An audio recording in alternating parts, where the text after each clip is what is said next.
বাড়ি ফাঁকা থাকার সুযোগ নিয়ে এক দুঃসাহসিক চুরির ঘটনায় চাঞ্চল্য ছড়ালো ফুলবাড়ি ২ নম্বর গ্রাম পঞ্চায়েতের চ্যাংরাবান্ধা গ্রামে।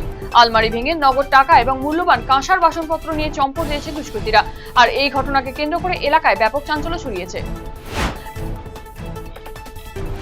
রাজ্য বাজেটে কোচবিহার বিমানবন্দরের উন্নয়নের কথা ঘোষণা করেছেন অর্থমন্ত্রী। আর এই ঘোষণার পর জেলায় নতুন করে আশার সঞ্চার হয়েছে। বর্তমানে বিমানবন্দরের রানওয়ের দৈর্ঘ্য 1069 মিটার হওয়ায় কেবলমাত্র 9 আসনের ছোট বিমান ওঠানামা করতে পারে।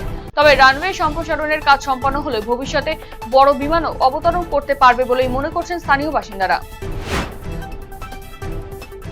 গত জানুয়ারি মাসে এসআইআর এর শুনানিকে কেন্দ্র করে বিক্ষোভ আন্দোলনের জেরে চাকুলিয়া ব্লক অফিস ভাঙচুর অগ্নিসংযোগের ঘটনায় দুজনকে গ্রেফতার করল পুলিশ।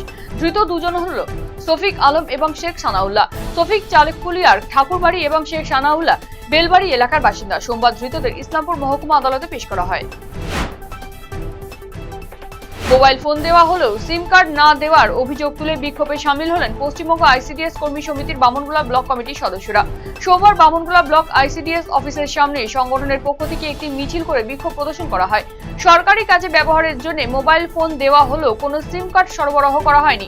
ফলে ব্যক্তিগত সিম ব্যবহার করে মিড ডে মিল সংক্রান্ত সরকারি অ্যাপ পরিচালনা করতে হচ্ছে। বিভিন্ন দাবি দেওয়া নিয়ে এদিন ক্ষোভ প্রকাশ করেন তারা। সংগঠনের নেত্রী শিপ্রা চক্রবর্তী সহ অন্যান্যরা উপস্থিত ছিলেন এই কর্মসূচিতে।